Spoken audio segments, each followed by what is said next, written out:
1827 में मीर मुराद अली खान नाचाक थी पियो।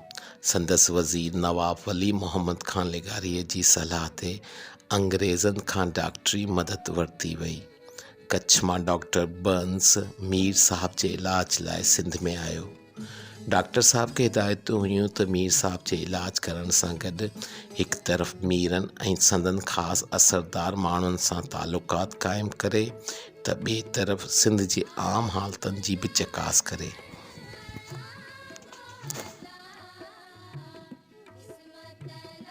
डॉक्टर बर्न्स कच्छ वापसि मोटण ते बरतानिया सरकार खे लिखियो त सिंध बेहिसाब दौलत सां भरपूर ऐं हिकु निहायत ज़रख़ेज़ इलाइक़ो आहे जंहिं ते अणॼाण माण्हुनि जो राॼ आहे। इन्ही मुल्क जी वधीक जांच पड़ताल करण ऐं इन्ही में पंहिंजा पेर खोड़ण निहायत कारआमद थींदो।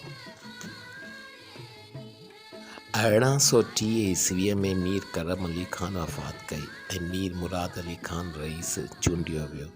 सिंध जी जांच पड़ताल ऐं सर्वे जे मक़सद जे मद्देनज़र अंग्रेज़नि पंहिंजी फ़ौजी ऐं सियासी माहिरनि जी हिकु सफ़ारत रणजीत सिंह खे सौगातूं पहुचाइण जे बहाने ई समुंड खां सिंधु नदीअ रस्ते पंजाब मोकिलण जो फ़ैसिलो कयो। वक़्त जी हुकूमत हिन वफ़्त जी राह में जेतोणीकि के बि रुकावटूं न विधियूं, उन हूंदे बि सिंध जे आम बाशिंदनि ऐं बलोचनि हर मुमकिन तरीक़े सां अंग्रेज़ी सफ़ारत खे तकलीफ़ ॾियण जी कोशिश कई,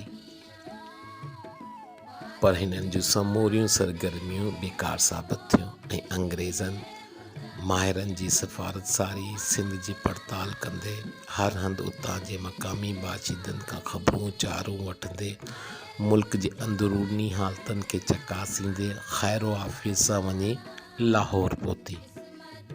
डॉक्टर बर्न्स जे हैदराबाद में आमद ऐं सिंधु नदीअ जी चकास ऐं सर्वे खां पोइ अप्रैल 1832 में मीर मुराद अली खान सां कर्नल पॉटिंजर अंग्रेज़नि तरफ़ां नओं मुआहिदो कयो, जंहिं मूजिबि सिंध में अंग्रेज़नि खे फ़ौज या कंहिं बि क़िस्म जी फ़ौजी असबाब आणण ते बंदिश पई, पर वापार सांगे सिंध में अचण जी खेनि आम इजाज़त मिली।